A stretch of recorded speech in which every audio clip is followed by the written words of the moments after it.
Nesses dias quentes, você sabe como que pode interferir o calor na atividade física?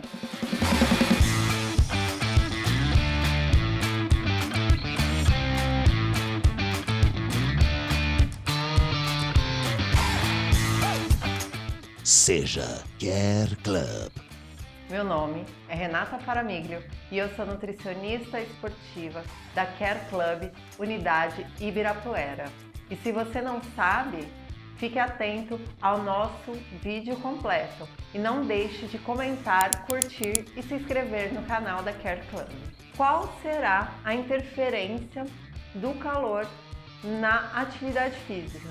Então, durante a prática de atividade física, a gente já produz um calor corporal, certo? A gente já tem esse aumento do nosso calor corporal. E o que esse calor corporal faz? Ele acaba mexendo com várias estruturas do nosso metabolismo para que a gente tenha uma regulação da nossa temperatura, ou seja, para a gente conseguir manter a nossa temperatura constante mesmo com as altas temperaturas, o nosso organismo ativa uma das funções, como por exemplo, aumentar a quantidade de suor que a gente produz, que é chamado de taxa de sudorese. Quando a gente está em altas temperaturas, a nossa taxa de sudorese, além daquela que a gente já tem na atividade física naturalmente, ela vai aumentar ainda mais por conta do fator externo, que é esse calor.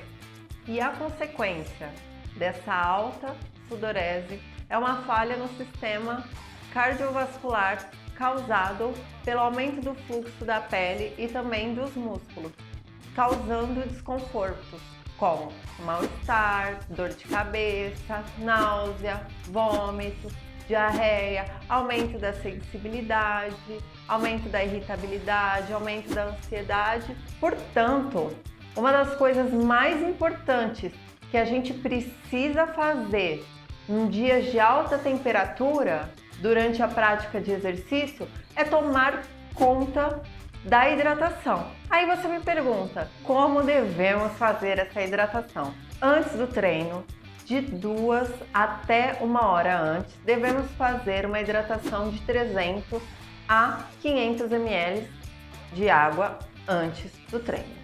E durante o treino, a gente tem que pensar em bebidas isotônicas, ou seja, que contém carboidrato e também sais, de 6 a 8% de carboidrato e também de 20 a 30 mQ de sódio por litro de água.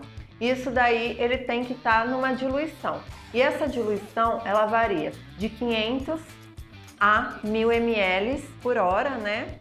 De acordo com o treino, com a intensidade de treino, a duração do treino e também a taxa de calor que tá. Isso daí vai influenciar muito. E depois do treino, o que a gente tem que fazer depois do treino? A gente tem que repor a quantidade de água que a gente perdeu. E Renata, como que eu vou saber quanto de água que eu perdi? É uma conta super simples. Então, toda vez antes de você treinar, você vai lá e se pesa.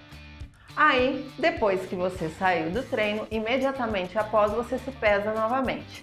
Essa diferença você vai multiplicar por 1,5, ou seja, você vai aumentar em 150%. Por exemplo, se eu perdi 1 kg de peso durante o meu treino, eu vou precisar fazer uma reposição de água de 1,5 litro o quanto antes, para repor tudo o que eu desidratei ao longo do treino. Outras estratégias para reduzir a sensação térmica são: primeiro, quando você utiliza suplemento, a gente tem 2 estratégias. Uma delas é a gente utilizar suplementos com sabor de menta ou hortelã para deixar um pouco mais refrescante. Vai ter essa sensação quando você utilizar esse tipo de suplemento. Ou se não, suplementos com cafeína. Ele vai diminuir a sua percepção de esforço. Porém, quando a gente utiliza suplementos com cafeína, a gente tem que se atentar à dosagem dele, porque ele traz algumas alterações, tanto na pressão arterial, quanto também cardíacas. Então é muito importante tomar cuidado quando se for utilizar cafeína. Outra estratégia é jogar água no pescoço e na cabeça também, tá certo?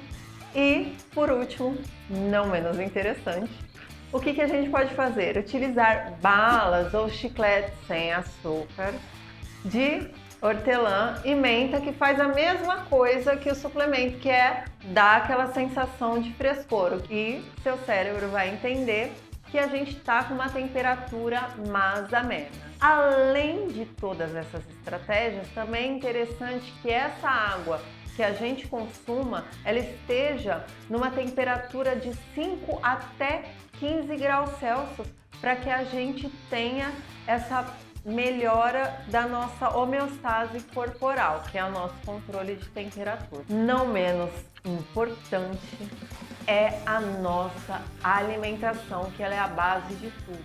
Então, em dias mais quentes, a gente precisa ter uma alimentação mais leve, uma alimentação mais saudável, com maior quantidade de ingestas de líquidos, de ingestas de água de coco, aumento de consumo de frutas como melancia, melão e também verdura, legumes, dar preferência a alimentos que metabolizem de forma mais fácil, como algumas carnes, carne branca, carne de frango, e também a gente diminuir bebida alcoólica, que é um fator estressor e vai aumentar o nosso inchaço, que já acontece naturalmente em dias mais quentes, e também diminuir a quantidade de açúcar e gordura. Se você gostou desse vídeo, das dicas que eu dei aqui, não deixe de curtir, comentar, compartilhar, se inscreva no nosso canal ativando o sininho e não deixe de conferir esse e todos os outros vídeos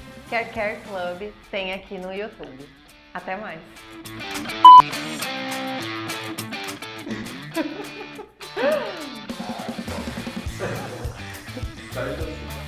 E eu esqueci o resto das coisas, vamos parar de gravar, tá? Bota lá na conta aí. Peraí, caiu meu cabelo aqui. Pode cortar, hein? Pode cortar. Pode.